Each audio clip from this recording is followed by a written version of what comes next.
It's 8:29. You're tuned to the 8 o'clock buzz on WORT. This is Brian Standing.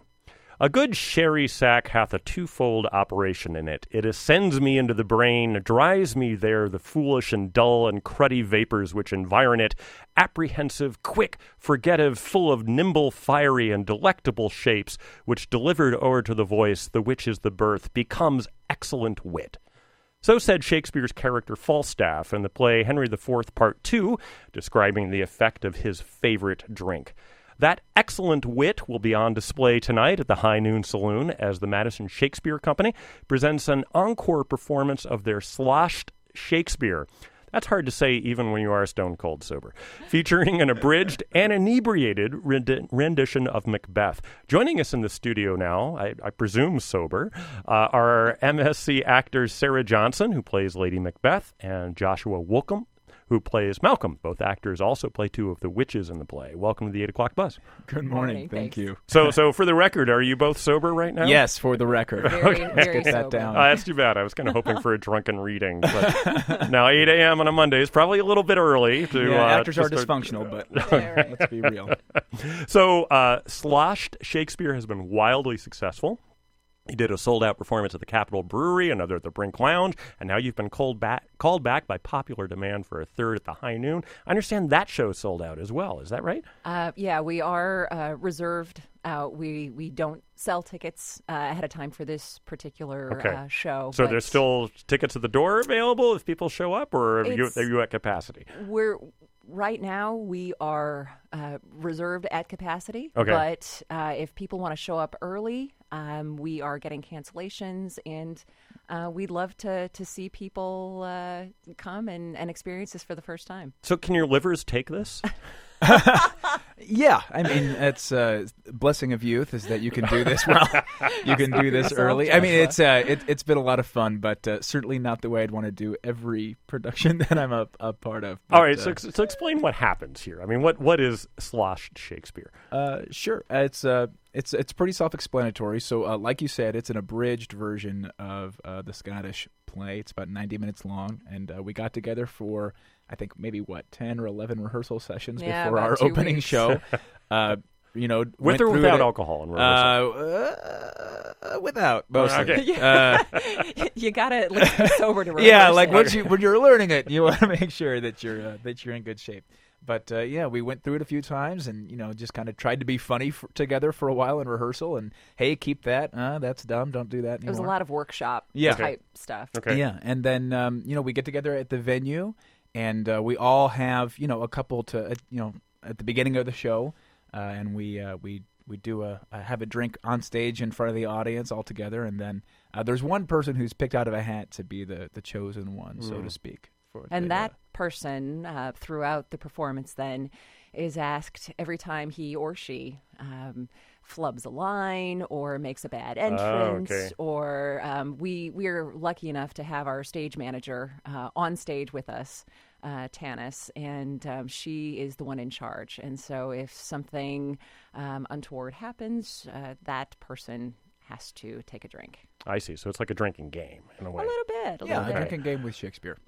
And so you say that you have sort of basically you abridge the play ahead of time, you rehearse the scenes, but it seems like under this kind of scenario that you might have to improvise. Does that happen? Well, there is, I think, a lot of improvisation that happens with it. We're really lucky, I feel like, to have a group of really talented actors. Some of us did this show last summer, the real Macbeth.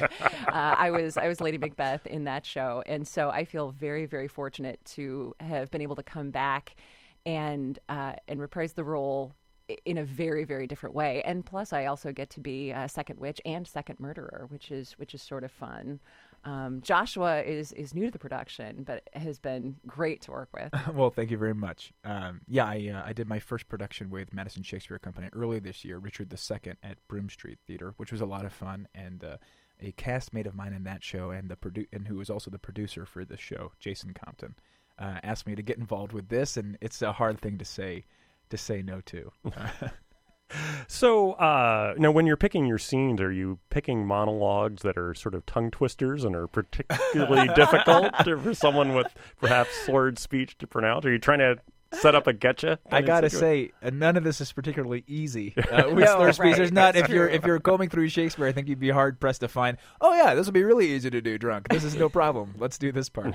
Especially the sword fights. Yeah, that's right. Yeah, Oh. there is a sword fight. That sounds a little swords, risky. though. It's Yeah, Okay, it's always okay. Nerf You swords. know, There it's, are a lot of Nerf swords in this. a great this deal show. of Nerf swords. But Jason was the person who cut the script down in cooperation with our director, Francisco.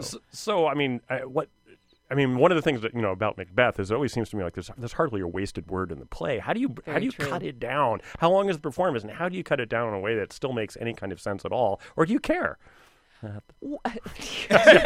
Do we care?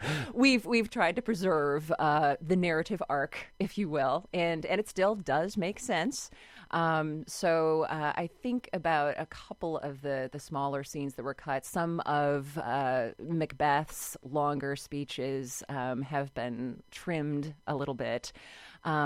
But Who needs monologues? Right? exactly, right? Actually, there is one that they keep trying to cut, and Jason just keeps putting it back in. It's very good. Which one is that? By any chance? When it was done, or well, Well, it it was done quickly. Yeah, exactly. That's a hard one to cut. It That is. a I brilliant know line. exactly. One of the best things about cutting Shakespeare, I think, especially when the conceit is so, fun and silly like this, is that so much of Shakespeare's plays, especially the tragedies, are about like people slowly going insane and kind of losing their grip on reason. And when you cut a Shakespeare show down to 90 minutes, it becomes a show about people going inexplicably rapidly insane with very little justification. So, it kind of turns into this whirlwind of people just descending into madness and losing their grip on reality for no real demonstrable reason other than this one person had some kind of foreshadowing thing earlier in the play that has driven this person inexplicably mad. And then they drank a bunch of alcohol. That's right. Exactly. That too. That helps. Well, and to tell you the truth, one of the other things that I think has been very interesting about this show is that we're doing it in a couple different layers. We're doing the show of Macbeth, but we are also portraying actors who are doing a drunk Shakespeare production of Macbeth. A play within a play. Exactly. A common theme. I in know. Shakespeare. Actors love that kind of crap. Now, Suckers. Macbeth has a reputation as an unlucky play in theater lore. You referred to it as the Scottish play earlier, and aren't you tempting fate a little bit by adding inebriation into the mix? And have there been any incidents so far? That's why we use the Nerf swords. Exactly. It's important. I know we've had two Francisco Torres, our directors, credit and to Jason, and they want to make sure that the show is fun and is good fun for the audience and has the unique energy that only a place like the High Noon Saloon can provide. But they've also been really great and professional about safety and making sure everybody has a ride home, of course, at the end of the night, and making sure that nobody is doing anything that's risky for them, either on stage or before going on stage. So why do you think this is so appealing to people? I mean, this is your third sold out show of this performance. Why? Why are people fascinated with this? I can't help thinking it has at least something to do with the idea that Shakespeare is seen to be this elevated art form, and to do it in a way that is accessible, to do it in a way that is clearly fun, where you go and just hang out with your friends and you drink beer and you get to watch something that normally, I have to shell out a lot of money and go up to Spring Green and do this. It's bringing it to everybody. And I like it because it's something that is much more in line with the kind of theater that Shakespeare himself did. I was just going to say, obviously Shakespeare had the groundlings to contend with. Exactly. They were going to throw things, and they were all inebriated, and they would throw things if they didn't like the play. Right. And that's who he wrote them for. I mean, these were supposed to be the popular entertainment of their time. I mean, there's a reason why we do these plays, hundreds of years later, not just because they're beautiful works of art, because they are, but they speak to a really central and kind of almost visceral, primal way of being a person, and that's no less true now. And the kind of relatability of characters like this, especially in an environment where like Sarah said, all the kind of pretension and barrier and discomfort of going to something that seems elevated or weird is stripped away. You just get to experience, the relatability that you see on stage, and it's there. Are you worried a little bit about, sort of corrupting the morals of youth? I mean, Socrates was executed for that. Oh, dear. Well, the show tonight is 21 plus. So. Okay. No, actually, it's funny that you mention. I have a 13-year-old son, and I was talking with him about it this summer. I think before the first show, and I said to him, "You know what this show is about?" He's like, "Yeah." and I said, it's not a good idea, right? To drink too much and then try to put on a show. Yeah, I know. So corrupting the morals of youth. I hope not, certainly. But it's just it's fun. We're doing it in a way, I think, that is just comedic and accessible, and just a lot of fun. Do either of you have any of your favorite lines from the production that you could recite for us now, off the top of your head? I think having Lady Macbeth here in the studio is a great boon. She's got some of the best speeches in the show. Here, you go first. I'll You'll think have about, to think about. I'll think about right. something. I do enjoy the raven himself is hoarse that croaks the fatal entrance of Duncan under my battlements. That's pretty venomous. That's pretty know, good. right? Is there someone in particular you have in mind when you recite that line? I wouldn't want to tell. Yeah, you want to keep that Yeah, motivation right. a Exactly. secret.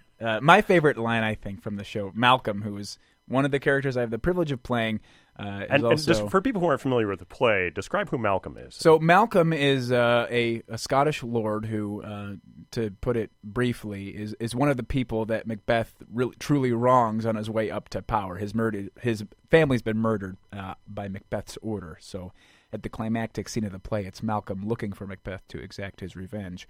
And he's walking the battlefield saying, "Tyrant, show thy face. I cannot strike at wretched kerns whose arms are hired to bear their staves. Either thou, Macbeth, or else my sword again with an unbattered edge I sheathe again undeeded." Very nice. And so again, so when you're doing a production like this, I mean, do you go through the same kind of preparation as an actor that you do for a traditional production, or are you because it's a more humorous presentation? Can you relax a little bit? I'll get this one first. I will say, as having had the experience of doing the show for real and I say for real, seriously, last summer, before I did the Out Damn Spot speech last July, I would always have to spend at least 6-7 minutes by myself just getting ready, mentally preparing. And while I don't necessarily have to do quite the same way, it's tough. I still have to, because this production doesn't just throw away the serious stuff. We are doing this in a way that is very comedic and very fun, but we're also keeping some of the what I think of as the very interesting layers, and a number of us get to do some good, I think, good work. Yeah, too. Yeah, and I think with a show like this, when there's kind of another layer on top of it, like you have to do this drunk, and you have to do this funny, and you have to do this in 90 minutes, and you have to do this with 10 days of prep. Preparation becomes even more important, I think, because if you're doing this at a disadvantage, you want to make sure you really have it stone cold going into a situation where it's all too easy to flub. It seems to me that this kind of presentation, I mean, speaks to sort of the one of the great things about live theater, which is that anything can happen. You know, So I mean, true. you've got real live human beings on the stage. There's a little bit of danger there. There's a little And bit there's of audience risk. participation. Oh my which gosh. always- There, so, okay. yes. like nothing else. That's been maybe the most fun part, is that when audiences don't feel like, you know, to Sarah's point earlier, when they don't feel like they're in kind of this cultural expectation space that we Yeah. often feel when we go to theater, especially classical theater. Man, oh man, they let their id out So, in a like, real what? way. Tell us what kinds of things have happened? Heckling. Yeah, Oh, really. all kinds of people yelling from the stage, people cheering, yeah. people trying to get us to drink their drinks. Oh yeah, that's happened to me at least 3 times. There's a number of times when Lady Macbeth wanders out into the audience, and I've gotten drink offers every time. It's Oh lovely. yeah, it's and it's amazing because seeing people, because you know we wouldn't do this if we didn't love Shakespeare and Sure. thought that it really had great things to say in kind of the cultural conversation, but to see other people really enthusiastically respond to it is a real treat. What have there been any notable flubs or things that you recall that had occurred at some previous performances? All I remember is as the second. All I remember, it's a blur. As it is as the second murderer, as I was murdering the Macduff child, my Nerf sword broke off in my hand. It was pretty great, and so I ended up having to murder Lady Macduff with nothing but my little plastic hilt. A Nerf hilt. Yes, That makes for a pretty brutal scene. I know, right? Practically my bare hands. All right. Well, we've been speaking with actors Sarah Johnson and Joshua Wolcombe. The third encore performance of Sloshed Shakespeare Macbeth takes place at the High Noon Saloon tonight. Doors at 6:30 p.m. and the show starts at 7:30. Thank you so much for joining us on the 8 O'Clock Buzz. Thanks so much. Thank It was a real you. treat.